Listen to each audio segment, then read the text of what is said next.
Minutes. 30. Okay. Hi, everybody. I'm Tracy Stuckrath with Thrive Meetings and Events, and you're here at the live production of the Eating at a Meeting podcast. Welcome to the show. And in the Eating at a Meeting podcast, we talk about all things food and beverage with experts in all facets of food and beverage. And that includes farmers and doctors and eaters and technology owners, which is who we've got on the show today, and wide variety to help educate us on how food and beverage impacts personal experiences, business experiences, and et cetera. And so today on the show, we're going to talk to Shandee Chernow, who founded CertiStar 3 years ago in order to help everyone vulnerable to food allergies have a safe and easy dining experience at restaurants or just out. She actually suffers from anaphylactic food allergies herself and has many personal experiences to draw from that inspire and drive the mission of the company. Hey, Shandee, how are you? Doing great. Thank you so much for having me today. I really appreciate it. I'm excited to be here. I'm excited to have you. And I posted on Facebook to promote this show that I originally found you, and I don't know if it was you in the booth or not, but I found CertiStar at the National Restaurant Show in Chicago, probably in 17 or 18. I don't remember when I went. And I was like, okay, what is this? And how are you doing it? And it's something that I've always wanted to do, but I've got a different mission. And so I'm glad that you're here with your mission to help my reality come to play. So tell people about CertiStar and why you were at the National Restaurant Show. Sure. So we sell software to food and beverage, restaurants, hotels, hospitals, education, cruise lines, anywhere that you can really accomplish the task of eating food that's not at home. Okay. And what we do is we take the menu of the venue, rhymes, Yep. and we turn it into an individualized allergen menu. So regardless of what allergy someone has, regardless of what combination, we cover all 170 foods that have been known to cause food allergic reactions. And we make that menu into green, yellow, red, so stoplight style. Green is allergen friendly, yellow is with chef-driven modifications, and red is unsafe, can't fix it. So I'm never going to be able to have the shrimp cocktail no matter how much I want to because I'm allergic to shellfish. Yep. Okay, so I love that, and it's so important, and it brings two things to mind to me because I'm doing some research for a course that I'm putting together called Every Meal Matters, and when I'm looking at that, I'm thinking of also visually impaired individuals, and I found a company that actually will take your menu and put it in Braille for you. But what I learned, and what I think you've probably learned in your experience too, is that you can't just take that menu and write it all in Braille. It doesn't work that way. You have to, there's ways that individuals who are visually impaired or blind read. And so and put it in chunks and things like that. So are you finding the same thing with working with restaurants and their menus? Yeah, the menus aren't static, right? They change over time. And it's one of the beauties of being a software solution as opposed to a printed menu solution, is that as soon as something changes in the menu, we just become a part of the venue's process. So you change a menu item, you have to change what it is that you're ordering. You have to re-educate the people in the kitchen and the people out in the front of house staff. You also have to educate CertiStar, if you will. So we just become a part of the process. We make the changes as the restaurants make the changes. And that way it's a live and always up-to-date solution for the diners at those particular restaurants so that they can feel safe. That's fantastic. Now, one of the other things that I caught in your presentation and what you said originally was 170 foods that cause allergic reactions. Okay, I want to know where you got the list because I have searched the World Wide Web multiple times trying to find that list of 170 foods. So have I. I actually haven't found that list. The truth is that we just cover any food that's in food. Okay. So, my biggest pet peeve, I think, in work life is the words allergy-free with regard to food. This is an allergy-free snack. It just immediately gets my hackles up because it can't be a snack if it's allergy-free because there's food in it and someone's going to be allergic to the things that are in there. So, any kind of top 8 or top 9 or top 14 menus, I really kind of push back against because you're not covering everyone. I'm allergic to pork. I have yet to see pork on anyone's top anything menu list. And so therefore it's not an effective tool to be able to figure out what it is that I can eat. So when I go into a restaurant and they, I say, hey, we've got to have the food allergy conversation. And I always, try to be, humorous and kind and, hey, death is bad. Please help me live. When they hand me the gluten-free menu or the top 8 free menu, I'm immediately like, ooh, because there's such a reliance on those set menus for people whose allergies aren't the same as mine. Right. And so I feel like I'm going to be automatically less safe in some place that relies on those menus. And so that's really where CertiStar came from. I was eating at lots of meetings, right? And I got tired of all of the effort that I really had to put in order to have my food allergies not be the center of my business conversation. So I would show up, an hour early to the restaurant, have the conversation with the host or the manager or the chef or the waiter or whoever, and then basically say, okay, now we didn't have this conversation. I'm going to sit down like I just got here when my, customer or prospect arrives. Right. But now we know, right? You have it written down. You know who I am. I'm going to trust you to keep me safe while I'm here. And I'm going to order as though we had this conversation, but we're not going to have this conversation because I really didn't want that to derail my business conversations. While I was eating at a meeting, I couldn't have food allergies. Right. Right. Well, and so therefore I really thought to myself, I'm spending so much time and energy and effort and really putting a lot of faith in people to remember the conversation we just had. Mm-hmm. And there's got to be a better way. Well, there is. And that's where, when I thought about this a long time ago, I'm like, I've got my Excel spreadsheet. I've got how I want it to work and I have my user profiles and things like that. But it's very convoluted when you think about a hotel menu, the ordering system from behind the scenes that they're ordering from their food suppliers, whether it's US Foods, Cisco, the farmer, and then communicating that to their servers, to then communicating that to the diner. And as you were saying earlier, before we got on the show, it's like the turnaround is 7 months. Is that what you said? Yeah, the average tenure. Yeah.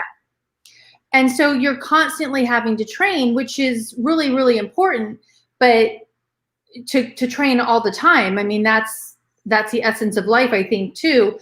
But it does, when you don't have consistency in that. And what if you have one the certified food protection manager, or the one person who's got the training in the food allergies, and that person changes jobs, right? Goes to a different property, right?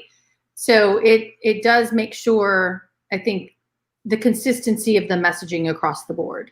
That's exactly right. When somebody's a CertiStar customer, the training changes from, here's what's in every dish to if you have a food allergic person, no matter what their allergies are, come grab this phone or come grab this iPad or direct them to our website or whatever logistically that venue wants to do. We don't care. Right. But then all of a sudden you've got a consistent experience across every single location for every single guest. And it really takes the feeling of a burden, if you will, off of the service staff. I mean, imagine that, right? You're 18 or 25 or whatever, and you're working as a server in a restaurant, trying to pay rent and, kind of get through your day, and somebody comes in and all of a sudden it's on you to make sure that that person lives through this meal. Right. That's a really heavy weight to put on somebody, right? Totally. I just try to make it as data-based and fact-based as possible, as opposed to making them figure it out on the fly. Right. It reminds me of the case that was in Canada a couple of years ago about the guy who ordered the beef tartare because he's allergic to shellfish and fish. Yeah. And they served him the fish tartare. It was dimmed lights in the restaurant, and the expediting of that, nobody double checked it. And he died. Or no, he didn't die. Sorry. He went into a coma. And then he came back and he was suing the server and the restaurant for that. You don't want to put a server whose job is based on tips, in that predicament. Yeah. That's exactly right. Yeah. No, I couldn't agree with you more. And it's such an important topic. And, we were talking a little bit again before the show. I hope you don't mind me bringing it back, but we were talking about how a lot of times we hear from venues, oh, we don't really see that many food allergic people. right? And statistically, 10% of the US population is food allergic. So obviously that can't be true. We know that only 25% of that 10% don't eat outside the home. So that means that there's, at least 25 million people who are out there food allergic eating out. Right. So the fact that they're unwilling to talk about it to the restaurant, which the restaurant then interprets as we don't see that many food allergic people, is kind of problem number one, right? So food allergy people, you got to talk to the restaurants. You have to tell them every single time, right? Because something can change since the last time that you were there. And I know the conversation can get, it's painful and you don't want to have it. And everybody's trying their best to keep everybody safe, but we can't kind of rest on our laurels and order the same thing every time and assume that it's going to be safe, right? It's not fair on either side to do that. The best solution is to find the fastest way through it and to ask the questions and be as welcoming as possible on the restaurant side and be as forthcoming as possible on the customer side. Well, and there was an article on or a blog on your website the other day, but it about reading labels constantly. And one of I try to stay away from gums in food, like guar gum and xanthan gum. I do as much as I possibly can to try to stay away from them. But there is one brand of hummus that I always ate because it didn't have any of those gums and it didn't have any citric acid in it. And it was a certain size instead of the big tube, and it was organic, red pepper. And they've gotten rid of that size to go with bigger ones and non-organic. And now they've lost me as a customer for life because I don't want those things in it when it doesn't necessarily be. So now I eat solely when I drive to 2 hours to go to Trader Joe's, but Trader Joe's horseradish hummus, because it is literally, and I should learn how to make it, but horseradish and garbanzo beans and sesame seeds. I mean, so reading those labels is really, really important. And it brings me to a little bit of a federal law thing that I want to ask you about too, is that earlier in COVID, the FDA put out notification that they were relaxing the regulations they have on labeling products. Manufacturers were allowed to relax if they needed to make a change because of a sourcing issue, that they were allowed to not notify anybody of that change. It didn't relate to the top 8 allergens that the FDA regulates, but that makes it harder for you in what you're doing, because if they added garlic to something or they added pork or gelatin or something or removed it, that makes it hard for the restaurant themselves as well. That's right. Yeah, no, fortunately, we haven't really seen that many manufacturers taking advantage of that, lessening of regulation, if you will. And as with all things that affect only the top 8, it makes me, feel a little upset about that, but I realize we have to draw the line someplace. But no, I mean, it's really an unfortunate regulation change. I understand where it's coming from. I would mind it less if it were really just around, the sources of the different chemicals. You brought up citric acid. It's nearly impossible to tell where that's derived from. It can be derived from a lemon or from a pig and kind of anywhere in between, right? And so it's really, it's hard to tell. Same thing with maltodextrin or gelatin, or, there's a whole bunch of them in there that it's difficult to tell where they're derived from. I would mind it less if it were those things. But fortunately, the manufacturers have been forthcoming with the changes that they've been making, if any. And most of them have been able to, at least on the commercial side, have been able to stick to, their advertised labels. Okay, so mentioning the gelatin and pork and your allergy to pork, I'm going to think that somebody who is kosher, follows a kosher diet, could actually utilize the menu information that you have through CertiStar to find something that works for them as well. Potentially. It depends on how, there's so many different rules with regard to being kosher, and we certainly can't tell whether something's been blessed per se. It's not included in the label information that we get. But if you're from the point of view of avoiding pork or, things like that, then yeah, for sure. We could do things like that. With the places where we can't tell if something is derived from something, maltodextrin is my favorite example. It can be from potatoes or from wheat or from all sorts of different places. We flag it We don't force it down into yellow or red because it exists there, but we just flag it and then let people make decisions based on their own, comfort levels with those different types of, I don't know if chemicals is the right word, ingredients. Right. Yeah. I mean, because if they've realized that guar gum or xanthan gum or maltodextrin impacts them, then they can ask that question. But you could put in, maltodextrin as an ingredient, and we would, then put that stuff into the red. But if you're not putting that level of specificity and we can't tell where it's derived from, then we just put in this little special flaggy section. Gotcha. Very technical term. So in light of COVID, working with your restaurant clients now, what are you seeing in restaurants as it relates to food safety, food allergens? Have you seen a lot of them minimizing their menu offerings to make it easier? And are they still, quote unquote, adhering to allergen information, things like that?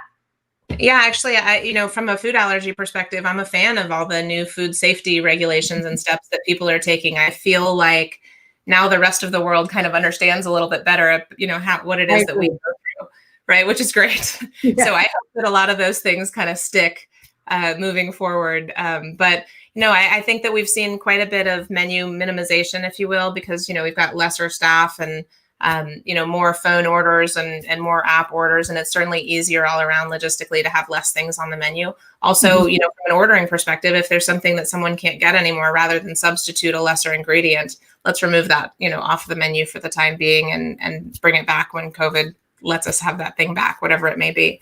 Right. So yeah, I'm a fan of the new safety stuff, right? All the new procedures and whatnot. I hope that those really do stick around.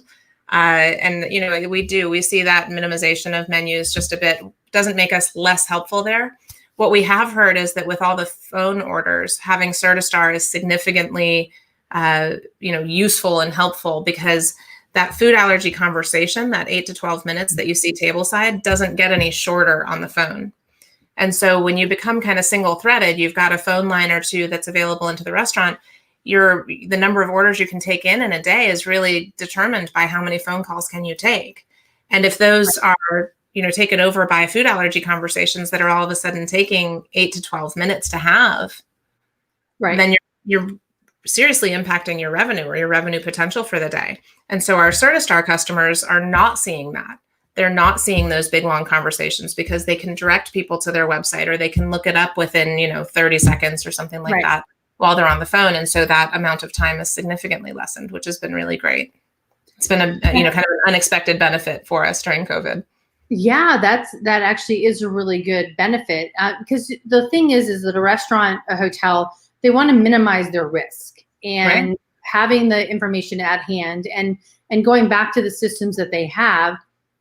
And even thinking about a hotel, and like, you're ordering it from one system, and does that system actually talk to the other system where a banquet manager or something is in it? Right. It's a no. So it's having that in a centralized location is really, really good idea. So let's talk about just food safety in general and cross-contamination, because that's where a lot of allergic reactions come from. And I don't know if we talked about this beforehand or if it was just 15 minutes ago, but 50% of allergic reactions that people have happen outside of the house. So they're not higher than that. Yeah, and probably it probably is, but a lot of people go into the emergency room and have one reaction and they don't claim it to be food allergic reaction. But so 50% of those food and beverage reactions are being done as a result of cross-contamination, cross-contact, and because the food's not being prepared by mom and dad. And let you know that food being prepared by mom and dad still happens. Mistakes still happen, but and new foods, right? You always have to have a first reaction to something. So right. Well, yeah, true. I mean, there's stories of people who've eaten shellfish their whole life, and then all of a sudden they're allergic to it. So oh wow, okay. My allergies didn't onset till I was 28, and I started with pork. So wow. And then, one day I was making my kids peanut butter sandwiches, and just the smell of it sent my asthma into a tizzy. And then, yeah, over the course of the next several months, tree nuts came out and shellfish. So I reacted to shrimp, crab, mussels, and then I think that was it. And then the doctors took away all the shellfish because they were coming out of different families and they thought it was too risky for, food challenge, anything else. So you're also allergic to peanuts and tree nuts as well? Peanuts, tree nuts, shellfish, and pork. Wow. Yay. And I suspect avocados, but I'm kind of unwilling to add it to the list. Well, especially since you live in Tucson, yeah, or Arizona, yeah. Yeah, I'm in Phoenix. Yeah. So that, yeah. I don't eat them, but I refuse to talk about it much because I feel hurt by the avocados, right? Like they've betrayed me somehow. Well, and a friend of mine actually has an allergy to avocado, and she was at an event and they served chicken salad, and being really healthy or really cool new option is the hotel changed the recipe and didn't use mayonnaise for the chicken salad. They used avocado in it. And she's in a business meeting and she runs across the foyer of the ballroom into the bathroom to get sick and to get it out of her system before it can actually do a reaction. And everybody around her was just like, huh, what? Oh, okay, we're going to go about our day. But I'm like, that's a scary situation for her. Scary. Yeah. Super scary. There's no doubt. And people who don't have food allergies really don't think about it. Yeah. And I said it earlier, we don't go to the store and we don't buy it to buy it. And we can't go to the store and return it. But at the same time, as a food allergic person, you can't assume that you can go into a restaurant and everybody's been trained 100% on all of these information. The turnover's, high, especially right now with COVID. It's even, unfortunately, it's even worse. So you're going to be training new people in, and their lack of knowledge is probably minimal. It's probably high in understanding what those are. So I think for these reasons, food allergic people have a tendency to end up being a lower ticket average price, if you will. Because you end up ordering things that are super simplistic for the reasons that you just outlined. I'll just have a side of white rice. I'll just have a baked potato. I'll just have right? Because you don't want to order something that's more complex because you don't want to have the big, long conversation. Right. Have a little side salad or whatever the case may be. It always starts with, I'll just have, and it's driven by a fear of ordering something more complex or a fear of having the big, long conversation. So if you have the right tools in place in your venue, you can actually end up making a lot more money, right? Because right? So if you look at like a CertiStar based menu, then you have appetizers you can have and entrees and sides and desserts and cocktails. People forget about cocktails with food allergies, right? As opposed to, having somebody who's ordering a $4 baked potato or whatever the case may be. Right. They want to order more stuff. You want them to order more stuff. But that communication and the fear from the restaurant side of risk and of, taking too long and all that stuff, and the fear from the consumer of, being a pain in the neck or being that customer, if you will, it all drives this conversation to be, I'll just have a big potato, so there's so many things that you can affect in the operation of the restaurant by virtue of having the right set of tools.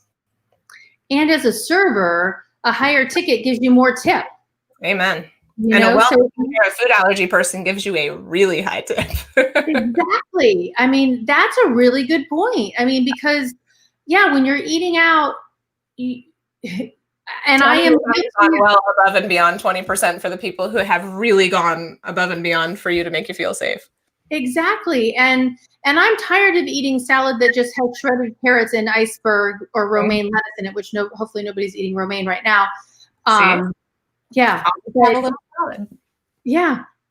I've done that multiple times. And I was telling you before we started my boring chicken dinner that I had at a restaurant here where I live. And I'm like, can I talk to the chef? What can I have? They're like, oh, you can have our menu item that is called boring chicken with a side of broccoli, which came out cold and the chicken came out dry. I'm like, and my mom's like, well, let's go to this restaurant for dinner. I'm like, nope, I don't ever want to go there again, which is probably with what I do, not the right answer. I'm like, hey, I almost said their name. Hey, can I come talk to you about this? Can I help you with this? So, okay, we're we're going to have that conversation after the fact. Love to. Yeah. Because once you've had a negative experience, Mhm. you don't go back to that place because you don't feel safe. And what's interesting is that all the people that you're going out with also don't go back to that place. Exactly. The food allergic person drives the venue. Mm-hmm. I mean, And even in our meetings, right? I Yeah. used to work for big software companies, and the meeting planners would call me because I used to cover Las Vegas, and we would have, I was in, software sales for a long time. I would cover Las Vegas. We would have big meetings in Las Vegas, and they would call me and say, where should we do this event? Where do you feel safe? And then all of a sudden, I mean, that's a lot of money that, like, my little opinion, because some server kept me safe or didn't, is driving. That's Mhm. crazy. I mean, in a good way, I guess, but Yeah. crazy. And people don't realize what revenue is lost from discussions like that. One bad server, or one bad experience, or one bad chef, or whatever, right? And all of a sudden, tens of thousands of dollars lost down the road. Well, that reminds me of a story that I've had for a while of this guy. He's a meeting planner, and he's vegan. And he went on it. He flew to a city. Let's just say, well, I won't say a city. He just flew to a city early in the morning. The city reps picked him up and did a little bit of a tour. They went to lunch, and they went to a chain restaurant, which why wouldn't you show off a local restaurant? But whatever, that's a whole nother conversation. But everybody had 3 courses, and he had 1, and because the only option was the salad with tomatoes and shredded carrots on it, right? So he felt excluded from that whole thing. Well, everybody else is having 3 courses. Well, same thing, went to dinner. He said he had a little bit better option at that dinner, but he's like, I have a $125,000 piece of business that I need to now choose where I send it. And he goes, what would you do? And I said, well, if you're the guy signing the check and your client or the vendor doesn't want to accommodate you or doesn't think about accommodating you, the guy signing the check, what do you think they're going to do for your attendees? That's exactly right. Yeah. I mean, and that was a 3-day meeting. Or food allergic. Mm-hmm. And so food allergies, any kosher, any of those things, those dietary restrictions. Yeah. Mm-hmm. Figuring out an option, a solution for that. And that's, hey, finding a partner that can do it or bringing it in. And, there's solutions to that. And and they're easy. They're not even hard solutions. They're easy solutions. It's just, oftentimes we hear we're really good at handling food allergies, which I think in comparison to the bar that is out there right now, I think there are a lot of restaurants who are really good at it in comparison to other restaurants. And I think that in general, the entire food and bev industry wants to do well and wants to keep people safe and wants to do the right thing, right? Right. So I analogize what we do a lot to like the typewriter versus the PC, right? So when the PC first came out in 1970, pick a year, all these people had been writing books and articles and whatever forever. I'm really good at this. Right. Yeah, okay, but wouldn't you like delete? No, what do I need delete for? I have whiteout and I have, I can just pull in a new piece of paper. What? Like imagine thinking that way now with regard to, not being able to hit like an up button or a down button or like edit things around or just pick them up and move them through your document. Right. That's kind of how we see food allergies. The typewriter was great until there was a better option, right? All the training and making sure people have knowledge of the ingredients is great until there's a better option to be able to keep people even safer and in a more efficient manner. Right. So the right tools, the right tools at the right time. And it ends up making everybody's lives easier and better and more efficient. Okay. So we are getting close to our time. I say this to every single one of my guests, so sorry, but I could love and talk to you about this for a lot longer. What, as a person with food allergies, what would you like to get more of? And as somebody who attended events, what would you like to see from the person ordering the food for you? Because that's what meeting planners do. What would you like to see from them? Choices. So what I always found, and in some meetings you don't have choices, right? Everybody's having the same thing, but sometimes they come to the table or, you go to the line of the box lunches or whatever the case may be, and everybody has options. And then there's your box. Here, Shandee, this is for you. Okay, that's great. I'm glad that I'm safe, and I'm glad that somebody considered me, but nobody asked me what I wanted.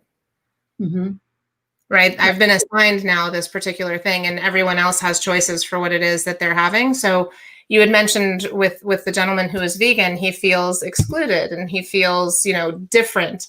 And I would like to not feel that. I'd like to be able to feel safe and the same. Right. Yep. Yeah. That would be my wish list for eating at a meeting, if you will.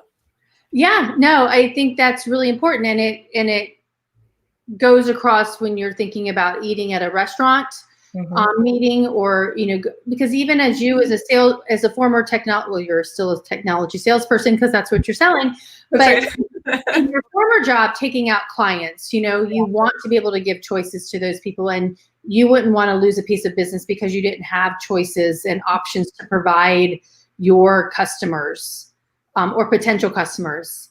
It actually reminds me of my friend David. When he found out what I was doing, this was years ago, he's like, oh, I never thought about that. And so when he would call and do his lunch and learns, he's like, oh, hey, do you by chance have a gluten-free menu, or do you by chance have a vegan menu? And he sent it to one of his customers who was new and had a reputation of being a pain in the rear end. But he sent that to him, and he replied back and he said, thank you so much for thinking about me. Now I don't have to eat lettuce while everyone else is enjoying their meal. Right. Yeah. So, and he won that client over. And I think that's really important. Yeah. Choices, right? I mean, just because we have restrictions doesn't mean that we don't still have, opinions and wants. And the desire for food to taste good. Totally. Yeah. No boring chicken. No more boring chicken. Okay. So how can everybody get a hold of you? Sure. So our website or any social media handle at CertiStar. So CertiStar. We also have a podcast called Shandeeland. So if you want to talk about food and beverage or food allergies, you can find us there. So every single social media handle, our website, and then you can call us at 833-EAT-SAFE. Okay, awesome. 833-EAT-SAFE. Love that. Took us a minute to come up with a number that worked that way. I'm sure. Figuring that out has got to be hard. Well, thank you so much for your time today, and thank you for what you're doing. Thank you. I really appreciate the ability to talk about it a bit, and I appreciate anybody who's out there listening. And thank you so much for the time. You're welcome, and hopefully we will be working together. We'll have that conversation later. And 100%. Everybody, thank you for being here, listening to the Eating at a Meeting podcast and live cast. My name is Tracy Stuckrath. I'm owner of Thrive Meetings and Events and the host of this podcast. You can find us on all podcast platforms and at Eating at a Meeting Facebook group. So just go find that Facebook group, Eating at a Meeting, and see what you can learn about that some more. Thanks, everybody.